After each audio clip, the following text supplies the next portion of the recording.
Nathan is depressed after being dismissed from service following severe injuries, but when he sees a burial flag during one of his routine rounds as a garbage collector, he does not realize he is stepping into the new beginning of the rest of his life. Before we continue, please take some time to subscribe to Dailydose, like, and share this video with your friends.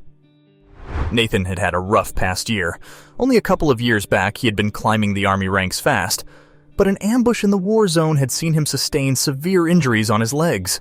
He was soon dismissed from the army on medical grounds, and from there, his life began on a downward spiral. He sunk into depression, yet life did not stop for him. Nathan had to sustain himself, and the only job he could find was working for the city as a garbage man. He was determined to stay afloat, and he took his job seriously. "Stop for a second," Nathan said abruptly, forcing the garbage truck driver to come to a sudden stop. They were doing their rounds around the estates collecting garbage. "What is it, Nathan?" wondered Owen, staring intently ahead. They stopped in front of a newly renovated house, and Nathan could make out what seemed to be a burial flag hanging from the dumpster. "I hope that's not what I think it is," he said, quickly grabbing the door handle and jumping out. He bolted towards the dumpster and could not believe it when he realized what he'd seen was indeed a burial flag. How could anyone have so much disrespect for a man that served this country to his last breath? Nathan muttered under his breath.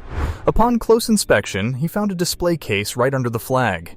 He seemed to recognize the name engraved on the case, James. Nathan and James had been deployed to the south after the war broke out, and he tearfully remembered how James had saved his life on the battlefield. Even though Nathan left the battlefield severely wounded, so much so that his dismissal from service was imminent, he was grateful to James for saving his life. It shocked him that James was dead, but at that moment, he was more concerned that James's family could disrespect him so much that they threw away his burial flag. That evening, as he sat in his apartment, Nathan could not suppress the bitter taste in his mouth. He was determined to find where his colleague was buried and pay him some respect. He turned on the old computer in the corner of his shabby apartment and began searching the archives. Hours later, he struck his luck. Veterans Day was quickly approaching, and Nathan planned on visiting James's grave and paying tribute to the man without whose bravery he would have died years ago. On the said day, Nathan woke up early. He had a long drive ahead of him, as James's grave was in a different city from where he lived. Hours later, he draped James's flag over the fallen soldier's headstone and stood staring at it for a long time as tears involuntarily ran down his cheeks. It could have been minutes or even hours, but he was so caught up in the moment that he did not hear footsteps approaching. He became startled when suddenly, seemingly out of the blue, he saw the silhouette of a woman in the corner of his eye. He turned to see a young woman standing beside him. "So, sorry I did not see you there," he stammered, offering a hand in greeting. "I'm Nathan." "Hi, I'm Susan, James' sister. Are you the one who brought back my brother's flag? Did you know him?" The words stumbled out of her mouth.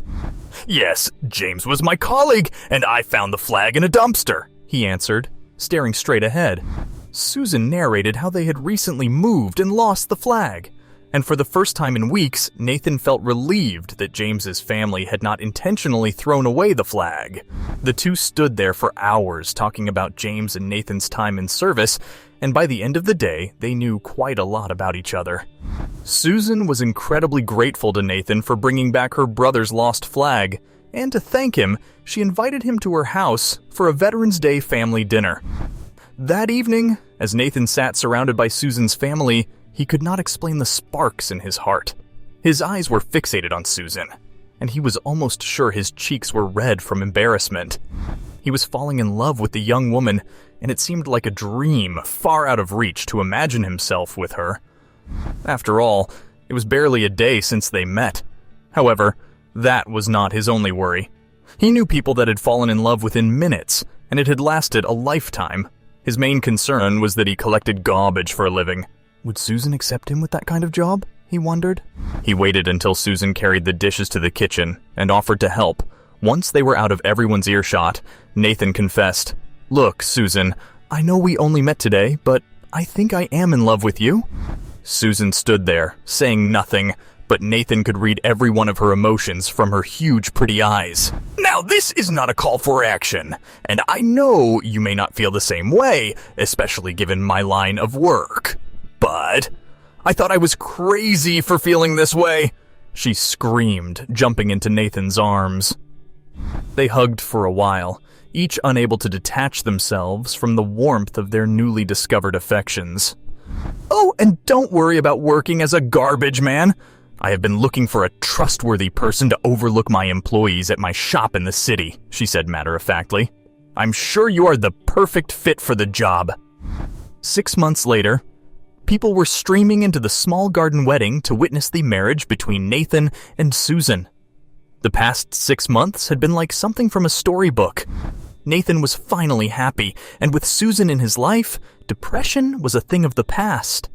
They exchanged rings as their family and friends looked on, and as Nathan slid that ring on Susan's finger, he couldn't help but think that even as James lay in his grave, he had once again saved his life.